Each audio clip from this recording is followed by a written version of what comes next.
Ok, vi lager nå en vaskeekte reklamevideo før da må du komme til meg. Han Jostein sa det må komme, men vi sa nei, nei, nei. Vi sa du har TH, han sa det måtte komme i en fei. Vi tok visst feil, og vi sette fulle seil.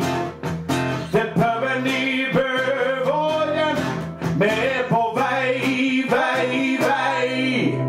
Skjærtorsdag i Bøvågen, folkens, nå kommer. Skål! Jeg husker ikke hva jeg sa en gang. Men det var ikke to like i hvert fall.